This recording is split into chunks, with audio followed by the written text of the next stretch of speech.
All right, so let's look at question 29 here. 29 is a bond energy question, and it gives you the bond energies here. It says based on the value of delta H of the reaction, which of the following could be the bond enthalpies in kilojoules per mole for the bonds broken and bonds formed in the reaction. Okay, so we're still talking about this particular reaction. Delta H is a negative 196. Okay, so delta H is equal to negative 196. Well, if I'm going to look at it, it's bond energy. So what you have to remember is that whenever you make a bond,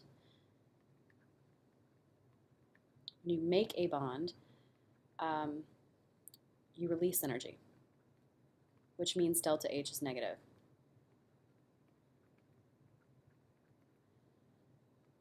Okay, so if you break a bond,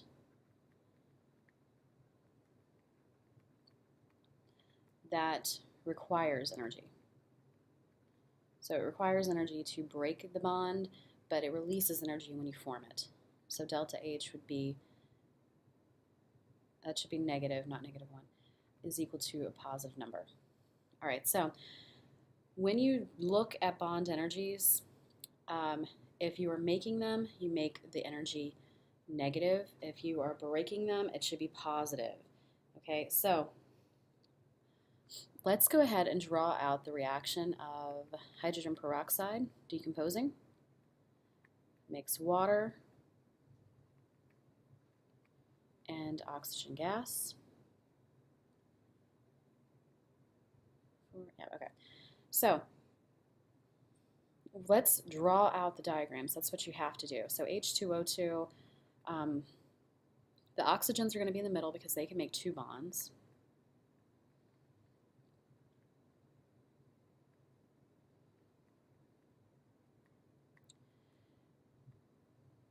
And then for water, this is what we should have. We've got two of those, so we're drawing out. So basically we can count how many bonds we have.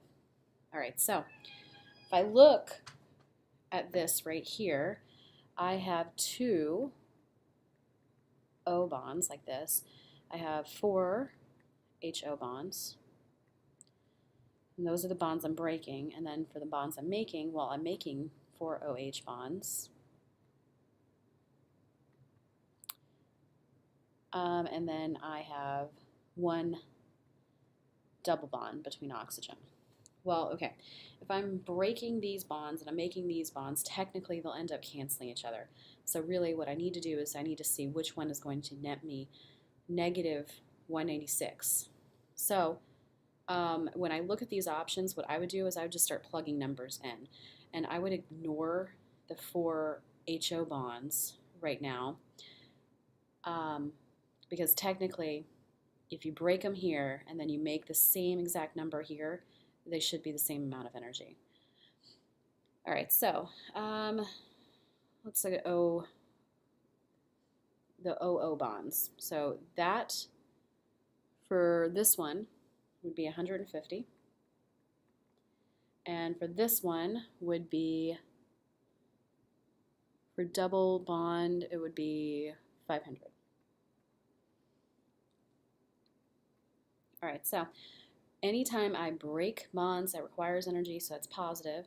So positive 150 times 2, so that's 300. 300 minus, I'm making these bonds, so that is going to be released, so that means it's negative. So that gives me negative 200 roughly. So, and that's pretty close to what we have here. So it's negative 200. Now, if you want to, you can go through and try a few others and see if it works the same way. And what you'll find is that if you were to plug in this information and this information, you would get a positive delta H. And then same thing for C and D. You'd get positive delta H's, which means that it cannot be those options. So anytime you have bond energy, it's always that when you make a bond, it releases energy, so delta H is negative for those. And then when you break a bond, that requires energy, so that's going to be a positive delta H. So whenever you do this, draw out the molecules, count your bonds, And then for this, you can just simply go and plug and chug and see what you get. All right, so which of the following accounts for the observation that the pH of pure water at 37 degrees is 6.8? Okay, well, the pH of water normally is 7 because it's a neutral substance. Now, the thing is, when you have water, it actually ionizes. It reacts and makes hydronium and hydroxide. So if you were to increase the temperature, you actually change the K value of this equation. So when you do that, when you increase the temperature, you drive the reaction to go and make more hydronium and more hydroxide too. So what ends up happening is, because you're making more hydroxide or hydronium, your pH decreases because you have more hydronium. Now, it's not acidic because the hydronium needs to be in a higher concentration than the hydroxide. For every 1 hydronium you make 1 hydroxide. So my pH decreases if I increase the temperature. It does not become acidic, but it still decreases the pH. So at 37 degrees, Kw, the auto-ionization constant, is larger than it is at 25 degrees. So anytime it talks about the pH of pure water, it's probably talking about this right here. All right, so let's look at the next one. All right, to gravimetrically analyze the silver content of a piece of jewelry made of an alloy of silver and copper, a student dissolves a small pre-weighed sample in nitric acid. Silver ions and copper ions form in the solution. So in that solution, you've got Ag plus and you've got Cu plus. Which of the following should be the next step? Well, centrifuging to isolate the heavier ions, probably not.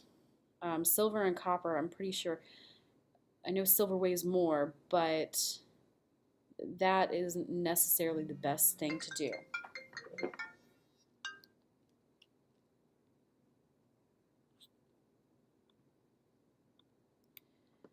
All right, so evaporating the solution to recover the dissolved nitrates. We are trying to analyze the silver content, so really we were trying to isolate the silver contents. So the nitrates really do nothing for me. Now, if I look at the other choices, if I look at choice D, it says adding a solution containing an anion that forms an insoluble salt with one of the metal ions. That's exactly what you do in gravimetric analysis. You're trying to pull out an ion of a solution, and you do that by reacting it to something that makes an insoluble compound so we can filter it out and then weigh it. So that is our best option, and really the key here is this gravimetrically analyze. All right, so let's look at 32. Okay, a sample of a compound that contains only these elements are completely burned in O2, possible empirical formula. So when we have empirical formula, we need to get the mass of each of the elements to determine the mole ratio. So it gives you, it's a combustion problem, so it's giving you the amount of CO2 produced, the amount of H2O produced, and it doesn't say anything about the NO2. But you can still figure this out based on the information they gave you because it's multiple choice. All right, so when I look at this, what I need to do is, of this 44 grams, how much of this is carbon? Of this 44 grams, how much of this is hydrogen? Because from that compound, that hydrocarbon, that's where the carbon comes from, that's where the hydrogen comes from. So what we do is we say, okay, we have 44 grams, and in carbon dioxide, 12 grams would be my carbon, and then 44 grams would be my mass of carbon dioxide. So I'm looking at the percentage of carbon in this compound, and it makes the math easy. So it tells me that I have 12 grams of carbon. Let's do the same thing for the water. So I have 44 grams of that. For every 1 mole of water, I have 2 grams of hydrogen, and 18 grams for the total mass.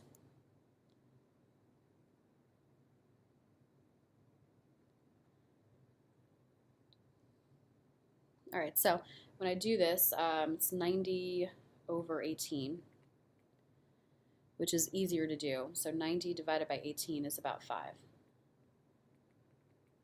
All right, so now I've got grams, so let's go to moles. So I've got 12 grams in every 1 mole of carbon, so that's going to be 1 mole of carbon, and 1 gram for hydrogen, so I have 5 moles. Well, without even doing anything for nitrogen, I already know that my ratio for hydrogen and carbon should be 1 to 5, because if I divide by small, this would give me 1, this would give me 5.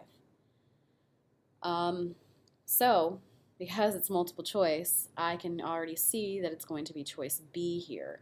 So I've got 1 mole of carbon for every 5 moles of hydrogen here.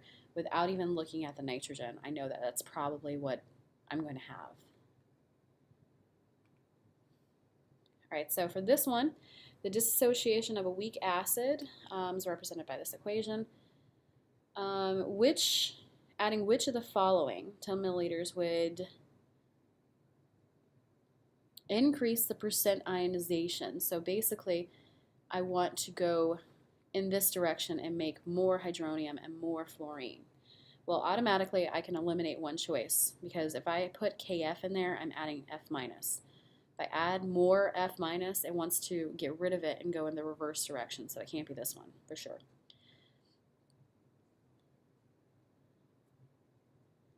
Now, if I add more water, basically what happens, if I add more water, I'm going to start getting more of this to dissociate. So technically, if I add water, what ends up happening is I do drive the reaction more in this direction. Really and truly, the best way to think about this is just, if you have an insoluble compound, every compound is soluble to some extent. The more water you add, the more it's going to dissolve. So even if you have a completely insoluble compound, if you added lots and lots of water to it, it dissolves. It would dissolve all of it eventually. It's the same thing with a weak acid. If I just kept adding more and more water, I'm going to get more and more of it to disassociate. Now, I'm not going to get a very concentrated acid from it, but I can still get it to disassociate more by adding that water. Oh, and then also choice C I can eliminate too, because if I add more HF, that's not going to make it go in this direction. Actually inhibit it more.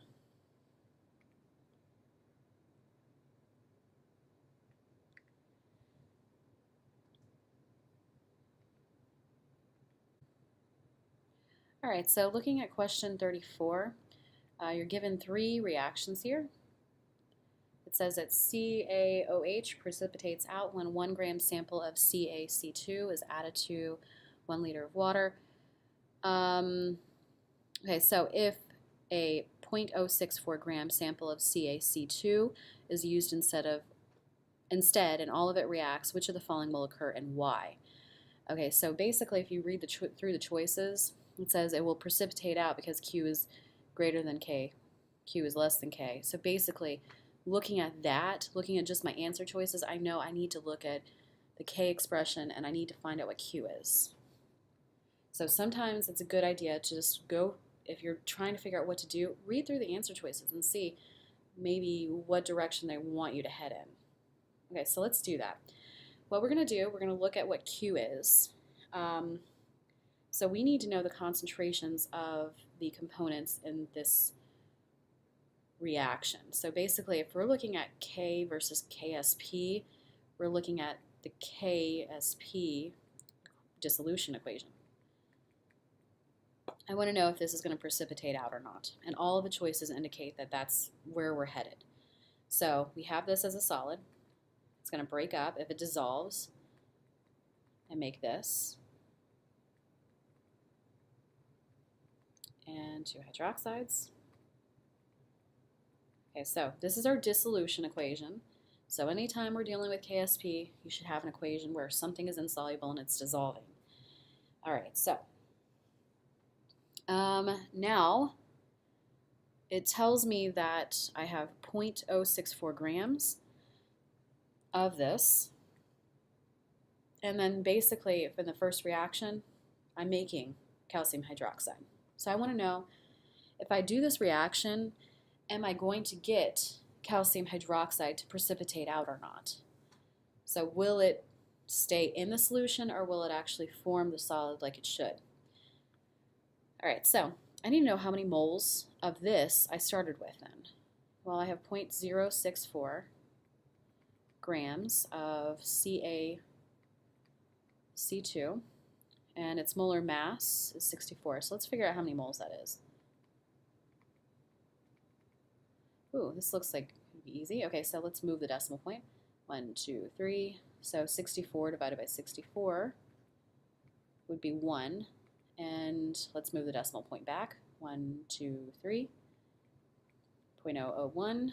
All right, so I have 0.01 moles of CaC2. It's a 1-to-1 ratio, so I'd have 0.001 moles of this too. So I'm starting with this. All right. Well, if I have this much and 1 mole of this dissolves, for every 1 mole, I'm going to make 0.001 moles of this. And I'm going to make twice that for hydroxide, so 0.002. Okay, so now I know what my concentrations should be. Let's plug it into the K expression. Or really, let's plug it into the Q expression. But remember, Q is the same thing as K, it's just that Q can be at any point of the reaction. So let's look at K, or the Q expression rather. Okay, so products divided by reactants. I have my concentration of calcium, it's 0.001. And for hydroxide, it's 0.002. However, that should be squared. We're writing a K expression, so I mean it's the same thing as KSP. KSP is equal to the concentration of calcium times the concentration of hydroxide squared. Don't forget about the coefficients. Don't forget the little things. All right, so you know what? I really think it would be better to have this in scientific notation. So 1 times 10 to the negative third times 2 times 10 to the negative third squared. Well, if I do that and I square it, well, 2 squared is 4, times 10 to the 6th power. It's not negative 9. Remember, if you're taking the power, it should be, you're multiplying them together, okay? All right, so 1.0 times 10 to the negative third here. Well, so 1 times 4 would just give me 4. Times 10, well, I'm multiplying my exponents, so I'm really just adding them. Negative 3 plus negative 6 would give me negative 9. All right, so let's compare that to KSP. Well, it looks like KSP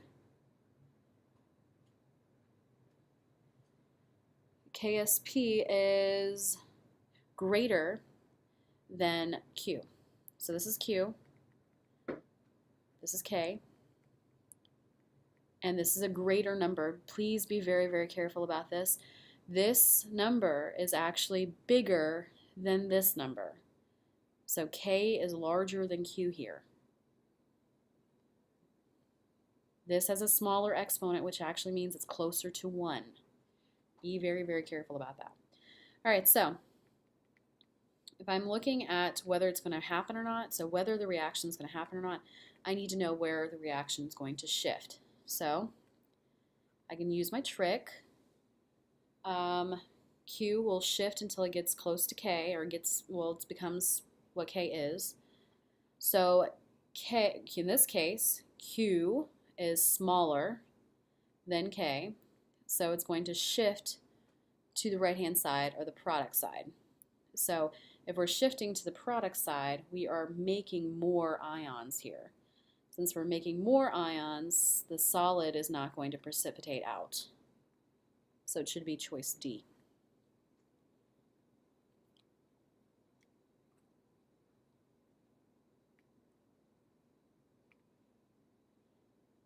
All right, so 35. Reaction 2 occurs when an excess of hydrochloric acid is added to NaOCl of an unknown concentration. If the reaction goes to completion and 0.01 moles of Cl2 is produced, what is the molarity of NaOCl? Okay, so for molarity, I need two things. I need the volume of this, which I have, and I need the number of moles.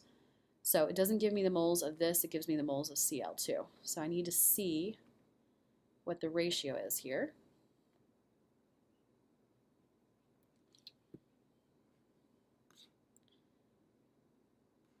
Okay, the ratio, if I look at that equation, it's a 1-to-1 ratio. I look at reaction 2. So if I have 0.01 moles of Cl2, I also have 0.01 moles of this. Now I'm going to divide that by my volume. I didn't really have to do any math because it's a 1-to-1 ratio.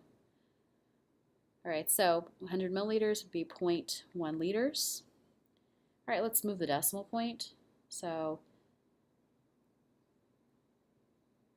what I'm going to do, I'm going to move this 1, 2, so 1. I'm going to move this 2 times, 1, 2, so 10. So that equals 0.1. I moved it the same number of times, so I don't have to move it again. So my molarity is just 0.1. All right. When reaction 3 occurs, does the hybridization of carbon atoms change? Okay. So we're looking at this to this, the carbon. So we need to draw out the structures. So carbon's in the middle, it's always in the middle. Hydrogen's on the outside, split them up usually. All right, so 1, 1. Well, carbon needs to bond 4 times. So 1, 2, 3. All right, so now if I count, remember sigma bonds are the only ones that can hybridize. So a single bond is 1 sigma bond. A triple bond would be 2 pi bonds and a sigma bond. So I have 1, 2 bonding groups, which means it should be sp right here. So I automatically know that can be this one. So now let's look at the other option. CH2, Cl2. Cl2 will not go in the center because it likes to bond once. So let's just put it on the outside. We got hydrogen and hydrogen. So split everything up. All right, so it likes to bond 4 times, so we need 2 more bonds. So now let's count. I've got 1 sigma bond here, 1 sigma here, 1 sigma and 1 pi bond here. So 3 sigma bonds, no lone pairs. So that's 3 groups, so that's going to be sp2. So it should be A. Now, if you weren't sure about the last part, you could eliminate that just seeing that you're going to have more bonds, or more sigma bonds, rather.